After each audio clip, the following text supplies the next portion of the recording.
إن الحمد لله نحمده ونستعينه ونستغفره ونعوذ بالله من شرور أنفسنا ومن سيئات أعمالنا من يهده الله فلا مضل له ومن يضلله فلا هادي له أشهد أن لا إله إلا الله وحده لا شريك له وأشهد أن محمدا عبده ورسوله أما بعد فإن أحسن الحديث كتاب الله وخير الهدي هدي محمد صلى الله عليه وسلم وشر الأمور محدثاتها وكل محدثة بدعة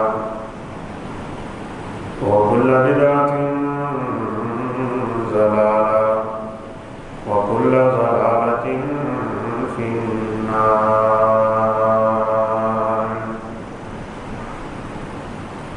يا أيها الذين آمنوا اتقوا الله حق تقاته ولا تموتن إلا وأنتم مسلمون.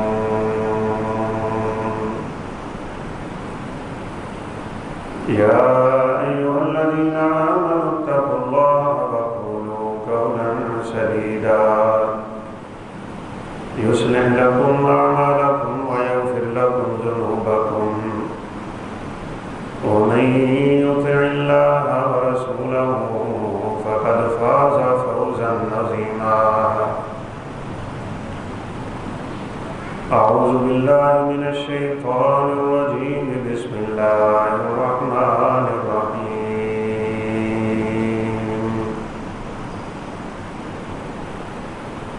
اليوم أكملت لكم دينكم وأتممت عليكم نعمتي ورضيت لكم الإسلام دينا.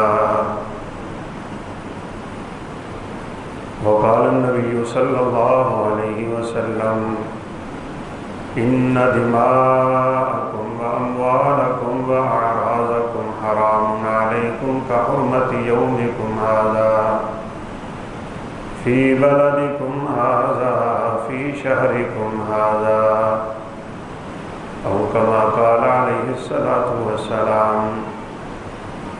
رب اشرح لي صدري ويسر لي أمري واحلل عقدة من لساني يفقهوا قولي.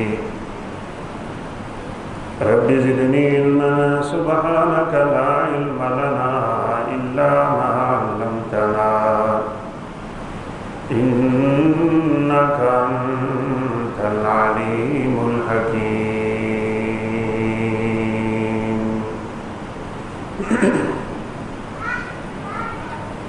ہر قسم کی حمد و ثنا کے لائق اللہ العالمین کی ذات ہے.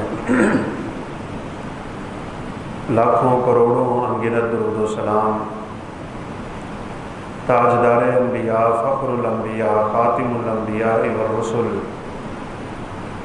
جناب محمد الرسول اللہ صلی اللہ علیہ وسلم کی ذات اقدس پہ.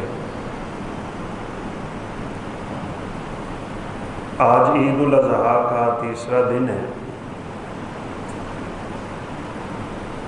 ان دنوں کو ایام تشریق کہا جاتا ہے. رسول اللہ صلی اللہ علیہ وسلم نے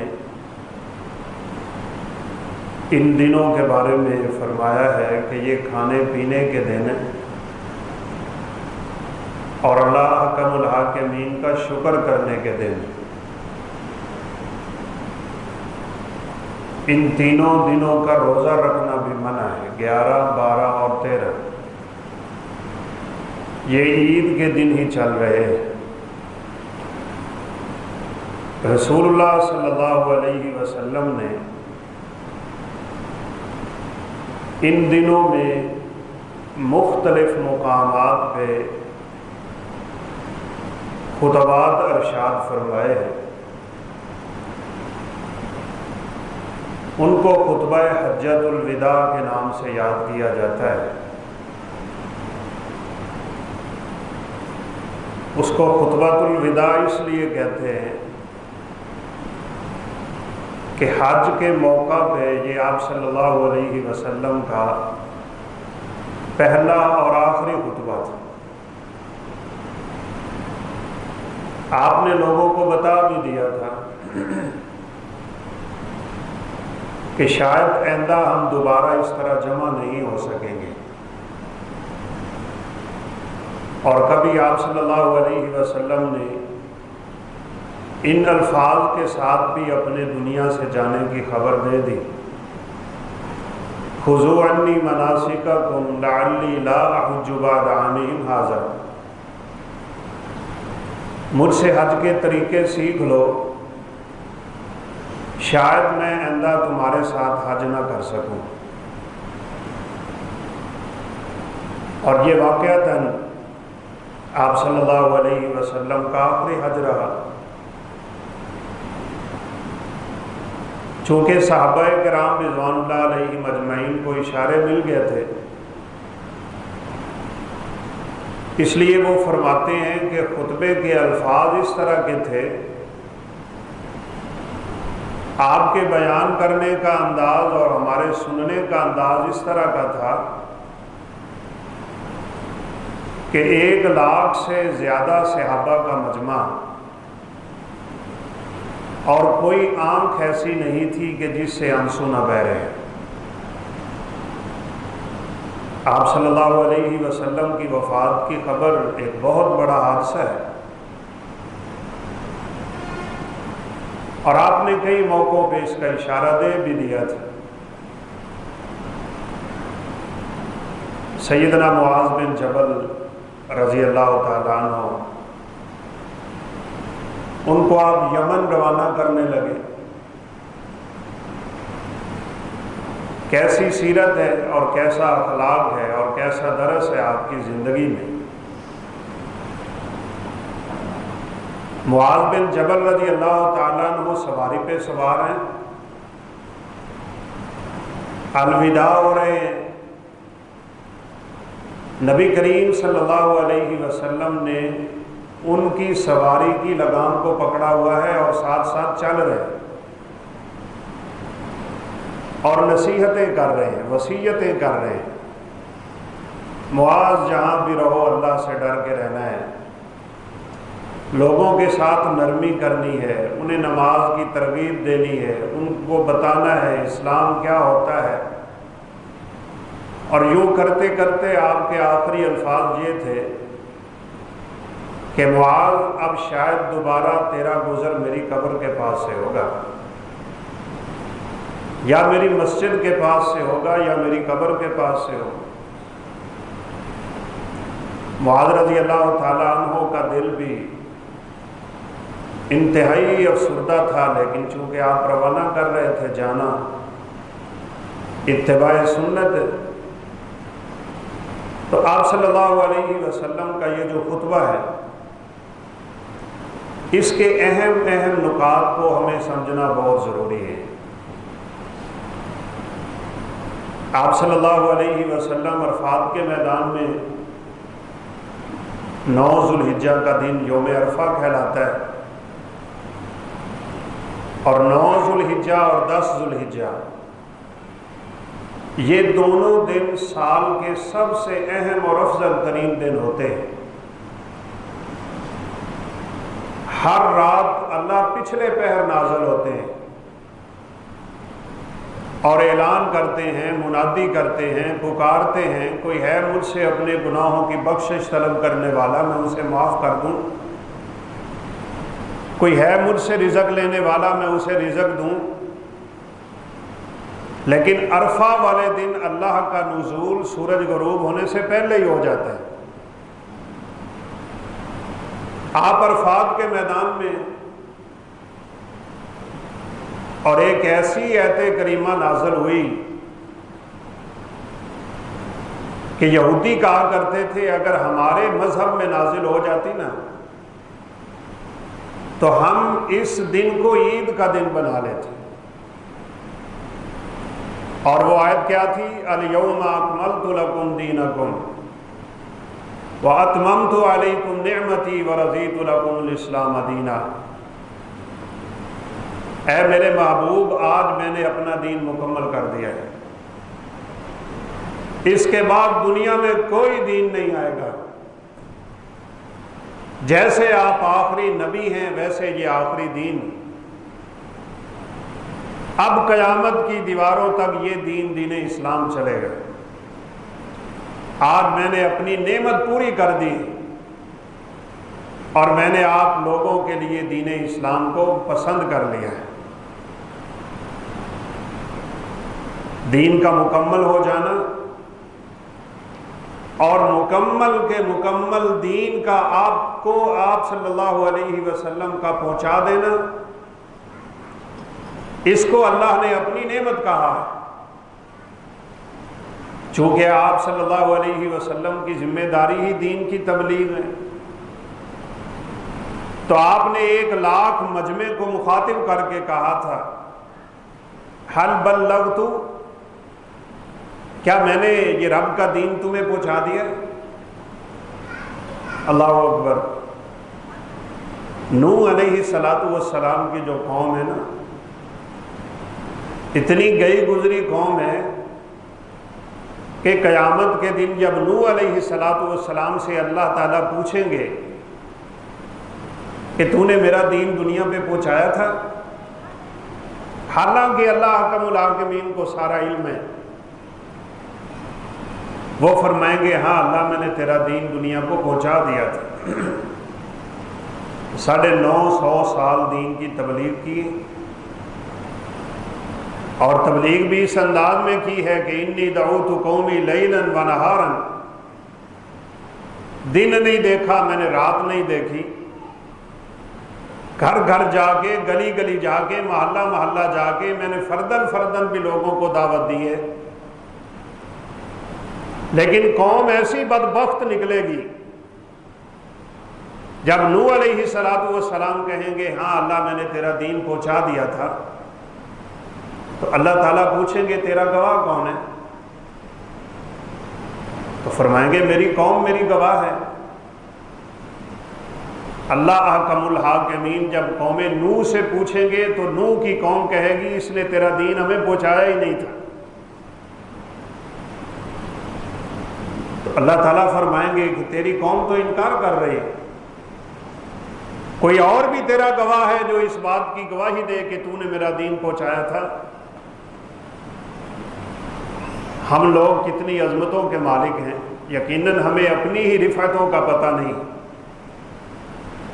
نوح علیہ السلام کہیں گے ہاں اللہ میرے پاس ایک اور گواہ بھی ہے، اللہ تعالیٰ پوچھیں گے کون؟ تو فرمائیں گے آخری پیغمبر کی امت میری گواہ ہے، یعنی یہ امت نبیوں کی رسالت پہ بھی گواہی دے گی قیامت کے دن۔ اتنی عظمت اور اتنی فضیلت پانے والی امت کسی کو میسر نہیں آ سکی، لیکن ہم نے اپنے اقدار کو خود ہی کھو دیا ہے۔ اور قرآن مجید کی آیت بھی ہے قیامت کے دن ہم آپ کو لوگوں پہ گواہ بنا کے لائیں گے، لیکن یہاں کیا ہے؟ آپ نے 1,00,000 سے زیادہ صحابہ سے پوچھا ہے کیا میں نے تمہارا دین جو رب نے تمہیں عطا کیا تھا پہنچا دیا؟ قالوا قد ادیت ونصحت، آپ نے پہنچایا ہی نہیں بلکہ آپ نے پہنچانے کا حق ادا کرا۔ آپ صلی اللہ علیہ وسلم نے انگلی آسمان کی طرف بلند کر دی اور فرمایا اللہم اشہد اللہم اشہد اللہم اشہد، اے اللہ تو گواہ بن جا میں نے تیرا دین تیری دنیا کو پہنچا دیا ہے۔ آپ صلی اللہ علیہ وسلم نے اس موقع پہ جہاں دین اسلام مکمل ہو گیا تھا بہت قیمتی ارشادات اور فرمودات سے اپنی امت کو نوازا ہے۔ مختلف مقامات پہ آپ نے کھڑے ہو کے خطبہ دیا ہے۔ آپ سواری پہ سوار،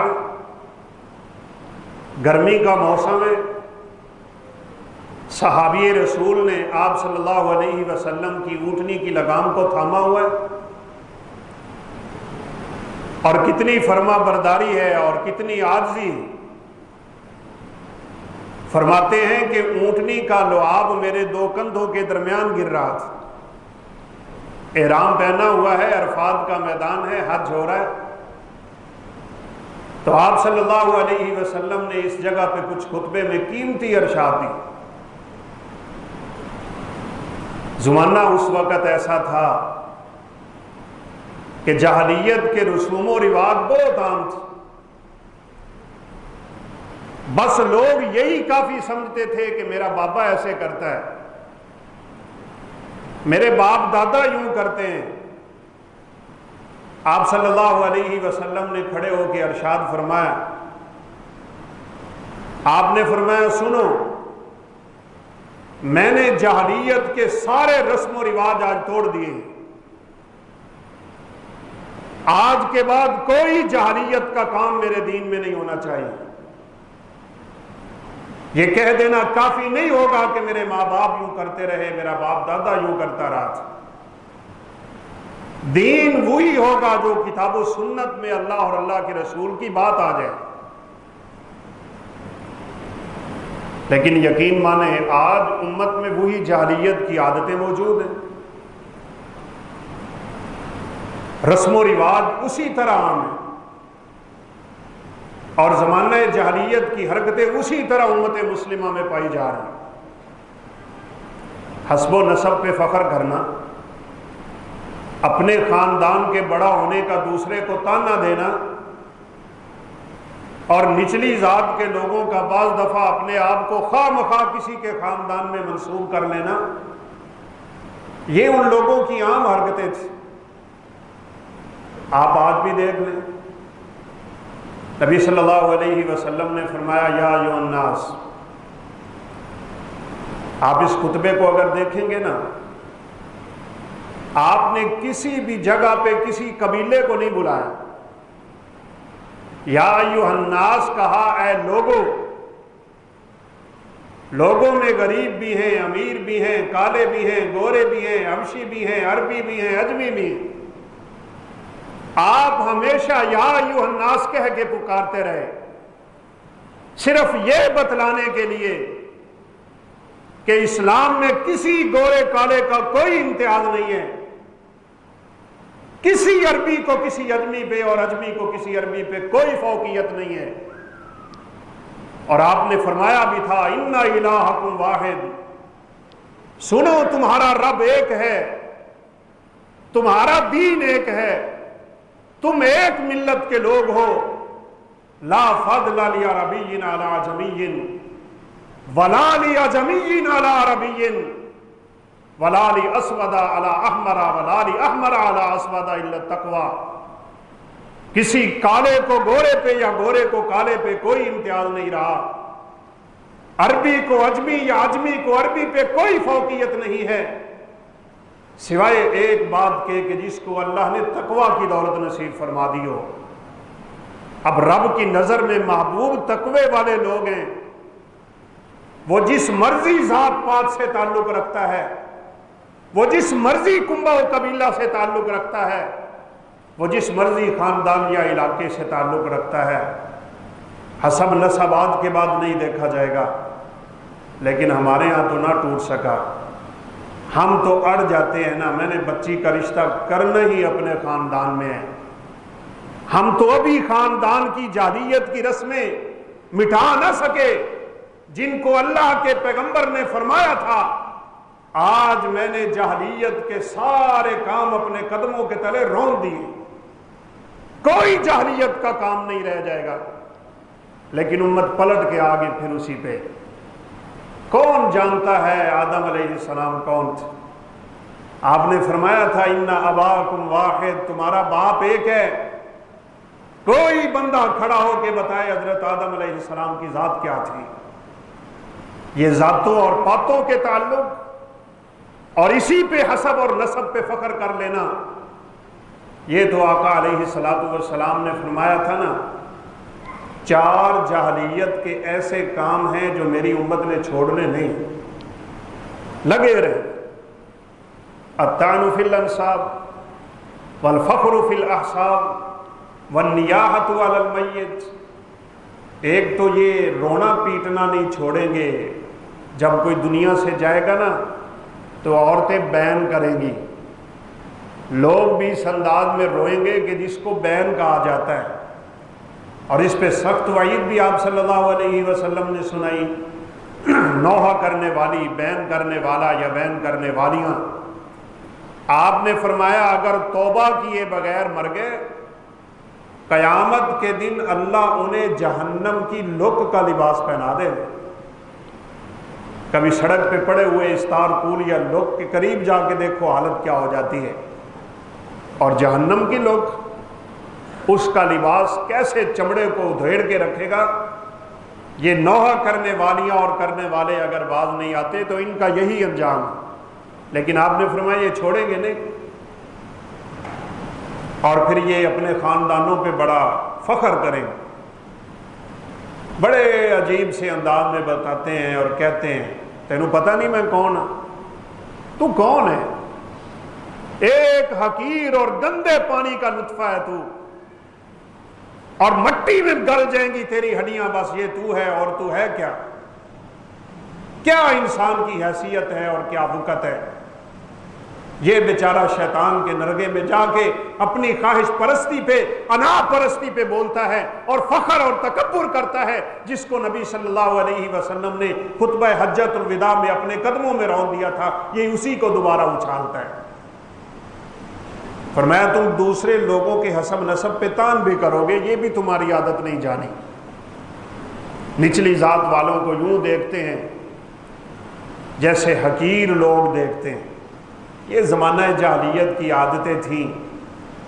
اس وقت یوں ہوا کرتا تھا کہ نچلی ذات کے لوگ اپنے آپ کو خواہ مخواہ بڑی ذات میں شامل کیا کرتے تھے، آج بھی کرتے ہیں۔ بڑی معذرت سے کوئی بھائی بیٹھا ہو، میرا نشانہ نہیں ہے، لیکن عمومی طور پہ دیکھنے کو یہ آیا ہے، جس کی کوئی ذات پات نہیں ہوتی نا، وہ کہتا ہے میں سید ہوں، اسی سید ہونے ہیں۔ نبی کریم صلی اللہ علیہ وسلم کا فرمان سن لیجئے، یہ تقسیم میرے رب کی ہے۔ کسی کو اس نے غریب بنایا، امیر بنایا، چھوٹا بنایا، بڑا بنایا، گورا بنایا، کالا بنایا، عربی بنایا، عجمی بنایا، شکل سونی دی یا تھوڑی سی کم دے دی، مال دیا نہیں دیا، کس ذات میں رکھا کس میں نہیں رکھا، اس میں انسان کا کوئی عمل دخل نہیں ہے۔ یہ ساری تقسیمیں میرے رب کی ہیں۔ جب اس تقسیم پہ کوئی اعتراض کرتا ہے نا تو حقیقت میں وہ اللہ احکم الحاکمین پہ اعتراض کرتا ہے۔ آپ صلی اللہ علیہ وسلم کا فرمان ہے، جو آدمی اپنے آپ کو اپنے باپ کے علاوہ کسی کی طرف منسوب کر دے یا اپنے خاندان سے ہٹ کے خود کو کسی اور خاندان کا بندہ کہہ دے، فَعَلَيْهِ لَعْنَةُ اللَّهِ وَالْمَلَائِكَةِ وَالنَّاسِ أَجْمَعِينَ۔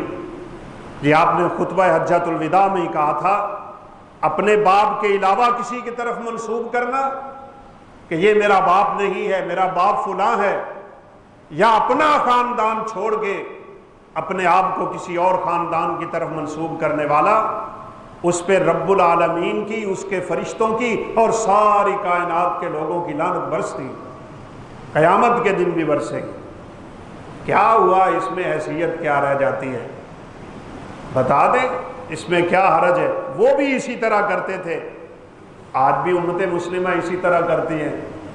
ایک کالج کا پڑھا ہوا لڑکا اپنے دوستوں کو گھر لے کے آئے، یہ گاؤں کی بات ہے، تو باپ بیچارہ کام کرتا ہے، کھیتی باڑی کا کام، جانوروں کا کام، کپڑے میلے کچیلے ہوتے ہیں، رہن سہن بڑا سادہ سا ہوتا ہے۔ تو وہ جب داخل ہوا نا تو لڑکوں نے پوچھا یہ کون ہے؟ تو وہ بدبخت کہنے لگا یہ ساڈا نوکر ہے، یہ ہمارا نوکر ہے۔ یہ حال ہے اس پڑھے لکھے طبقے کا، جس کو اتنا نہیں پتا کہ تیرے اس باپ کو اللہ نے جنت کا درمیانہ دروازہ بنایا ہوا تھا، اس کے لیے تو تجھے فخر ہونا چاہیے تھا، یہ تو تیری جنت کا ذریعہ تھا جسے تو اپنا نوکر ظاہر کر رہا ہے اور اپنے باپ کے علاوہ کسی کی طرف اپنے آپ کو منسوب کر رہا ہے۔ ایسا کرنے والے پہ تو ساری کائنات کی چیزوں کی لعنتیں برسنا شروع ہو جاتی، لیکن نہیں چھوڑتے۔ تو آپ صلی اللہ علیہ وسلم نے فرمایا لوگوں تمہارا باپ ایک ہے، یہ عادتیں چھوڑ دیں، یقین مانیں شادی کے وقت بالخصوص ایسے ہوتا ہے، نہیں جی میں نے تو کرنی ہی اپنے خاندان میں، ہم نے تو کرنی ہی اپنے خاندان میں۔ یہ خاندان تو اللہ تعالیٰ نے صرف ایک تعارف کا ذریعہ بنایا ہے، بس اس کے علاوہ کچھ بھی نہیں ہے۔ اللہ فرماتے ہیں وَجَعَلْنَاكُمْ شُعُوبًا وَقَبَائِلَ لِتَعَارَفُوا، ہم نے تو تمہارے خاندان اس لیے بنائے ایک دوسرے کا تعارف ہو سکے، بس تعارف ہوگا تم ایک دوسرے سے محبت کرنے لگ جاؤ گے، اور ہوتا بھی ہے، اس میں کوئی شک نہیں ہے۔ آپ کسی بالکل اجنبی سے علاقے میں ہوں جہاں آپ کی کوئی جان پہچان نہ ہو، ہم وہاں سعودی عرب میں تھے تو اس طرح کی چیزیں بڑی دیکھنے کو ملتی تھی، کبھی کوئی ساتھی مل جاتا تو جی تسی کتھے رہندے ہو، ان کو بتا دیتے کہ جی ہم حویلی لکھا کے لو جی میں وسیر پور دا رہنا نہ، پھر تے آپ ایک ہی علاقے دے نکلے، بڑا پورا واصل ہو جاتا تھا۔ کون ہوں جے ذات بتا دو، اگر اس کی ذات بھی وہی ہونا تو وہ فوراً جفی ڈال لیتا ہے، اللہ جی تسی تے پھر ساڑھے خاندان دے بھی نکلے ہو۔ یہ محبت کا ذریعہ صرف اس لیے اللہ نے بنایا کہ تعارف ہو جائے، اور کچھ نہیں ہے۔ یہ چھوڑ دیں عادت شادی کے وقت صرف خاندان والی، نبی کریم صلی اللہ علیہ وسلم نے اس سے منع فرمایا ہے۔ اللہ ہمیں اسلام کی دولت سے مالا مال فرما دے۔ آپ صلی اللہ علیہ وسلم نے یہ چیزیں بتانے کے بعد فرمایا انکم ستلقون ربکم، یہ بھی سن لو تم نے اپنے رب سے ملاقات کرنی ہے۔ مطلب کیا ہے؟ جب تمہارے رب سے ملاقات ہوگی وہ تم سے تمہارے اعمال کے بارے میں پوچھے گا، اس نے خاندان نہیں پوچھنا، اس نے حسب نسب نہیں پوچھنا، اس نے مال و دولت کے بارے میں نہیں پوچھنا، اس نے تیرے کاروبار کے بارے میں نہیں پوچھنا، اس نے تیرے دھندے کے بارے میں نہیں پوچھنا، اس نے تو ایک سوال کرنا ہے کہ تو دنیا میں کون سے اعمال کر کے میرے سامنے آیا ہے۔ چھوڑ دیں حسب نسب کی بات۔ پھر آپ صلی اللہ علیہ وسلم نے ایک اور بڑی قیمتی بات جو اپنی امت کو عطا فرمائی ہے، آپ صلی اللہ علیہ وسلم نے فرمایا الا وان ربا الجاہلیت موضوع، سنو جتنا تمہارا سود کا معاملہ چل رہا تھا، چونکہ سود اس زمانے میں عروج پہ، اگرچہ آج بھی عروج پہ ہے، آپ نے فرمایا سود کے سارے معاملات آج میں ختم کر رہا ہوں، اور سب سے پہلے میں جس آدمی کا سود ختم کر رہا ہوں، جس نے دینا ہے وہ بالکل نہ دے، صرف اصل قیمت واپس کرے گا، وہ میرے چچا عباس کا سود ہے، کوئی بندہ میرے چچا کو سود واپس نہ کرے۔ ختم ہو گئی آج سود کی باتیں، لیکن آج امت مسلمہ میں وہی سود پلٹ کے آ گئی، یقین مانے جاہلیت کی ساری عادتیں واپس آ گئیں، ہم ذلیل ہو گئے۔ صحابہ کرام نے چھوڑ دی، وہ عزتیں پا گئے، وہ شرف پا گئے، وہ مقام پا گئے، وہ مرتبے پا گئے، وہ رب کی رضا لے گئے، وہ جنت کے سرٹیفکیٹ لے گئے، اللہ نے ان کو ہمارے لیے ایمان کی کسوٹی قرار دے دیا۔ تمہارا ایمان میرے نبی کے صحابہ جیسا ہوگا تم پاس ہو جاؤ گے، وگرنہ تم فیل۔ وہ اس لیے کامیاب ہو گئے، ہم پلٹ کے انہی چیزوں میں داخل ہو گئے، دوبارہ ذلیل ہو۔ سود آج عام ہے۔ نبی کریم صلی اللہ علیہ وسلم نے اس سود کے معاملے میں 9 بندوں پہ لعنت فرمائی، اور فرمایا یہ 9 کے 9 گناہ میں برابر کے شریک ہیں۔ لکھنے والا، رکھنے والا، پہنچانے والا، امانت حفاظت کرنے والا، سیکورٹی کرنے والا، اس کو گننے والا، اکاؤنٹ کرنے والا، شمار کرنے والا، کھانے والا، کھلانے والا۔ مطلب یہ ہے کہ سود کے مسئلے میں ذرا بھر بھی کسی نے تعاون کر دیا، اس کا اتنا ہی گناہ ہوگا جتنا سود دینے اور لینے والے کا گناہ ہوتا ہے۔ آج بڑی معذرت ہے، پوری دنیا کا بینکنگ نظام سود پہ کھڑا ہے۔ لوگ بڑے ہم سے سوال کرتے ہیں کہ جی یہ ایڈ آئی ہے اسلامک بینک گاڑی لیں، اسلامک بینک سے گاڑی لیں۔ کوئی اسلامک بینکنگ نہیں ہے، سیدھی بات ہے، سب سود ہے۔ نہ کوئی گاڑی بغیر سود کے آپ کو ملتی ہے، نہ کوئی گھر آپ کو بغیر سود کے ملتا ہے، نہ کوئی قرض آپ کو بغیر سود کے ملتا ہے۔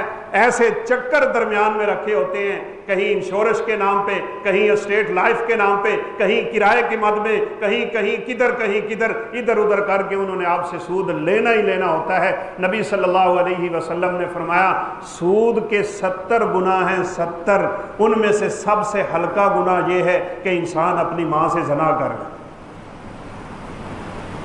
سود اللہ اور اللہ کے رسول سے جنگ ہے۔ وہ بندہ کامیاب کیسے ہو سکتا ہے جو اللہ سے جنگ کر رہا ہے، جو اللہ کے رسول سے جنگ کر رہا ہے؟ اور یہ سود کا معاملہ یقین کریں اتنا وسیع ہے، بس وہی بچ سکتا ہے جس کو اللہ بچا لے، وگرنہ بہت مشکل۔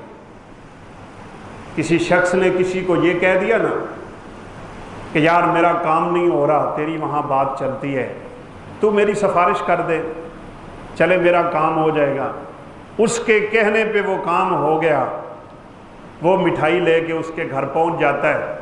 نبی صلی اللہ علیہ وسلم نے فرمایا اگر وہ یہ تحفہ یا ہدیہ قبول کر لے یا اس کا یہ کھانا یا مٹھائی کھا لے، حقیقت میں اس نے بھی سود کما لیا۔ سود اچھا، ایک اور بڑی آج کل معاشرے میں چیز بڑی عام ہے، قرض دے کے سود لیتے ہیں۔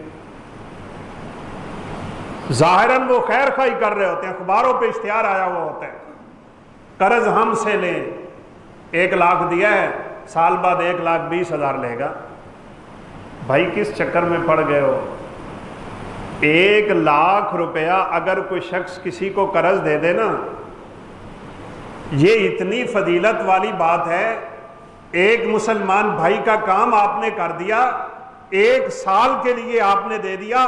نبی صلی اللہ علیہ وسلم نے فرمایا ہے، یہ مسند احمد کی روایت ہے، جتنا کوئی کسی کو قرض دیتا ہے، جتنی مدت کے لیے دیتا ہے، 1 لاکھ دیا تھا 1 سال کے لیے، آپ نے فرمایا روزانہ اللہ اسے 1 لاکھ روپے صدقے کا ثواب عطا کرتے ہیں۔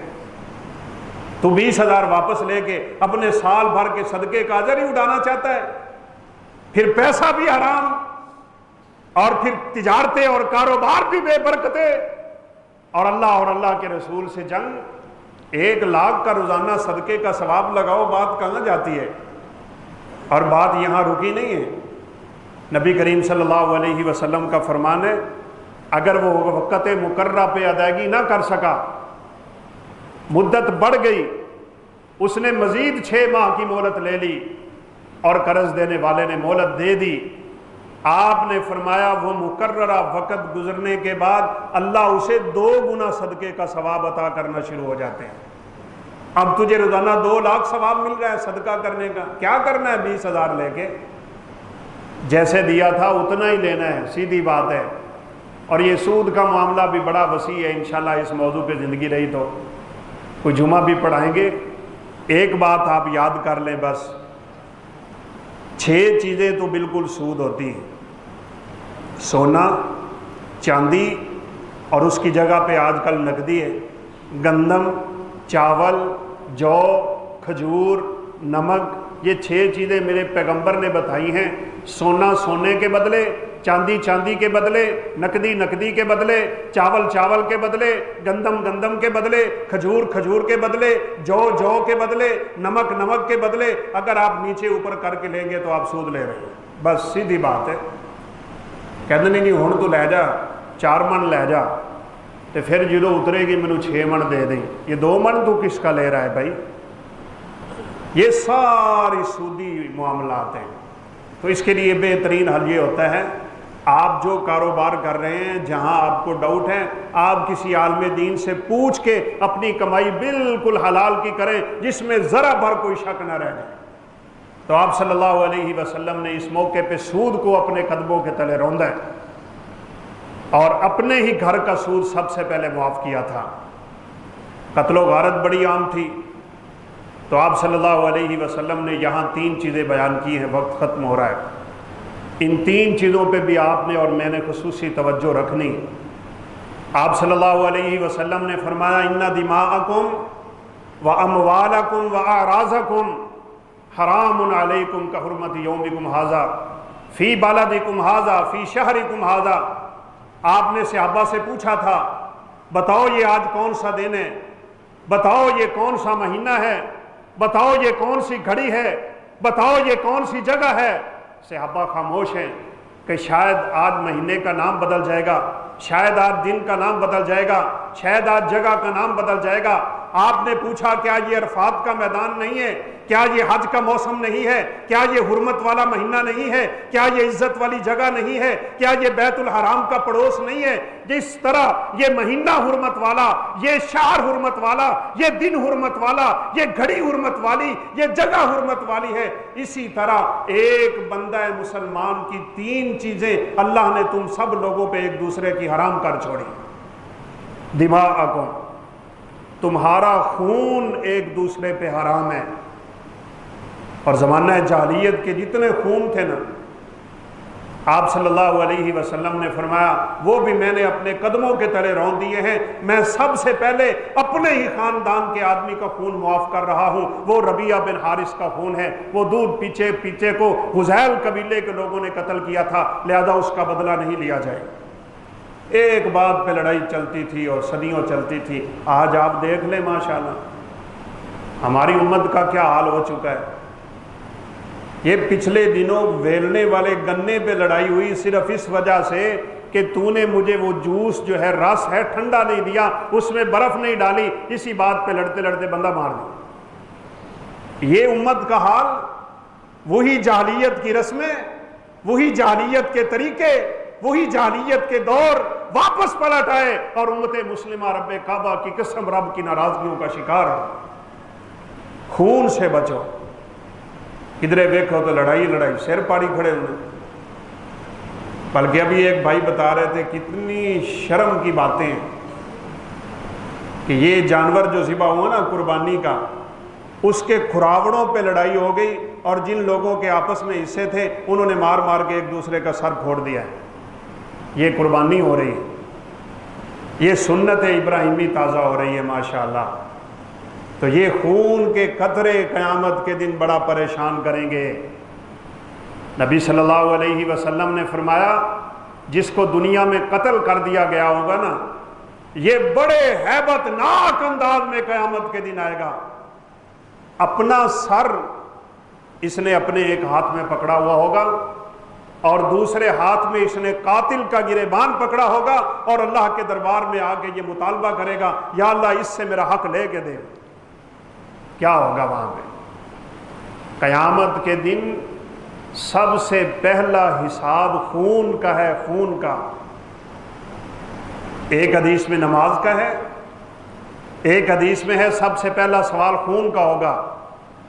تو علماء کہتے ہیں اس کا مطلب یہ ہے عبادتوں میں پہلا سوال نماز کا ہونے والا ہے، اور معاملات میں اللہ سب سے پہلے جو فیصلہ کریں گے وہ آپس کے خون کا ہو۔ اللہ نہ کرے، اللہ نہ کرے اس قسم کی کبھی غلطی ہو گئی، کسی کا سر پھوڑ دیا، کسی کا دانت توڑ دیا، کسی کی انگلی زخمی کر دی، اللہ تعالیٰ معاف فرمائے۔ ایک باپ بیٹا کو میں نے لڑتے ہوئے دیکھا، یقین مانے، باپ نے اپنے بیٹے کے ہاتھ پہ اس طرح دانت کاٹے، اس کا یہ گوشت نوچ لیا تھا اور اس کی ہڈیاں نیچے سے نکل آئی تھیں۔ یہ باپ ہے، یہ مسلمان ہے، یہ حال ہے امت مسلمہ کا۔ کیا بنے گا قیامت کے دن ہمارا بھائی؟ اس لیے خون کے معاملات میں اپنے رب سے ڈرتے رہا کریں۔ یہ ساری باتیں وضاحت طلب ہیں۔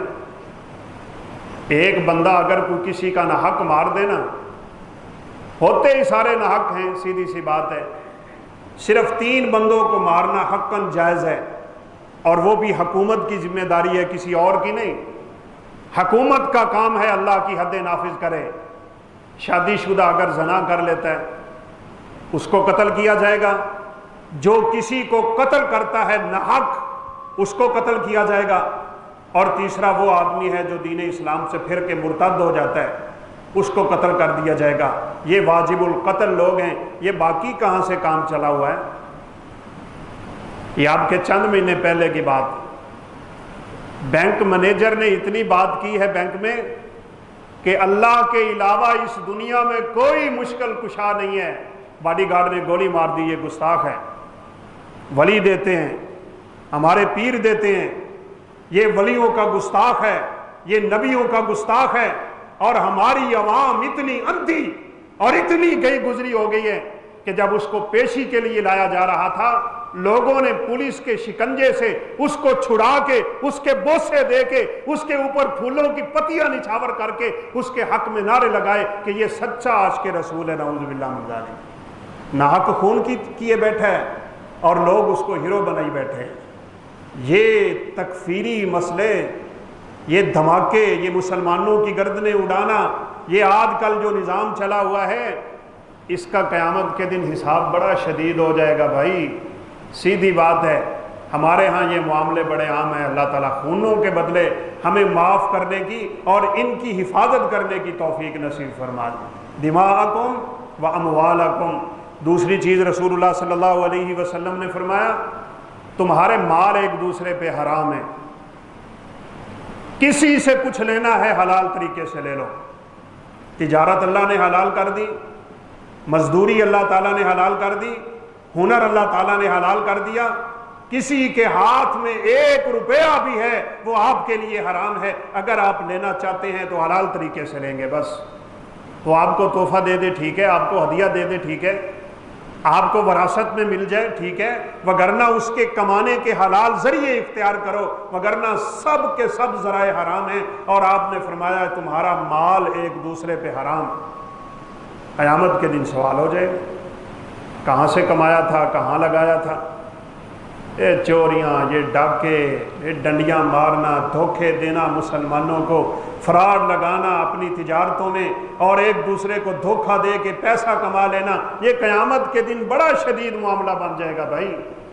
صاف ستھرے معاملات رکھو اپنے، اگر رب کے دربار میں سرخرو ہونا چاہتے ہو تو۔ کسی کا حق آپ پہ نہ رہے، آپ کا اس پہ رہتا ہے تو رہ جائے، وہ تو بلکہ آپ معافی کر دے تو کیا بات ہے۔ بنی اسرائیل کے ایک آدمی کی بات ہے، رسول اللہ صلی اللہ علیہ وسلم نے فرمایا اس کی موت کا وقت قریب ہے، اس نے عمل کیا ہی کوئی نہیں، کوئی نیک عمل نہیں اس کے ہاتھ میں، نہ نماز پڑھی، نہ روزے رکھے، نہ زکوٰۃ دی، نہ حج کیا، نہ عمرہ کیا، نہ گل نہ بات، ساری زندگی رب کی نافرمانیوں میں گزار بیٹھا تھا۔ تو اللہ تعالیٰ نے اسے اپنی طرف سے یہ مہلت دے دی، تو نے کوئی نیک عمل کیا ہے تو یاد کر، تیرا کون سا عمل ہے جو تو نے نیک کیا تھا۔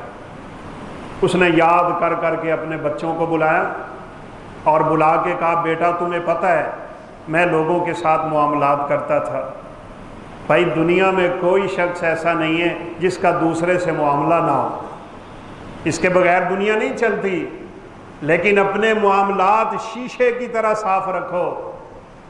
میں لوگوں سے معاملات کرتا تھا، لوگ مجھ سے قرضہ لیتے تھے، اور تمہیں پتہ ہے نا، تم ہی تو میرے گواہ ہو، تم ہی قرضہ لکھنے والے تھے، جو پورے وقت پہ قرضہ نہیں دیتا تھا میں اسے مہلت دے دیا کرتا تھا۔ گواہی دیتے ہو اس بات کی؟ بچوں نے کہا اس بات کی تو ہم گواہی دیتے ہیں۔ آپ واقعتاً لوگوں کو مہلت دیتے تھے، لوگوں کے لیے آپ آسانیاں کرتے تھے۔ کہا اس بات کی بھی گواہی دیتے ہو کہ جو قرضہ دے نہیں سکتا تھا میں اسے معاف ہی کر دیا کرتا تھا؟ کہا ہاں ابا جان ایسے بھی آپ کرتے تھے، جو قرض کی ادائیگی نہیں کر سکتا ہوتا تھا آپ اسے معاف کر دیتے تھے۔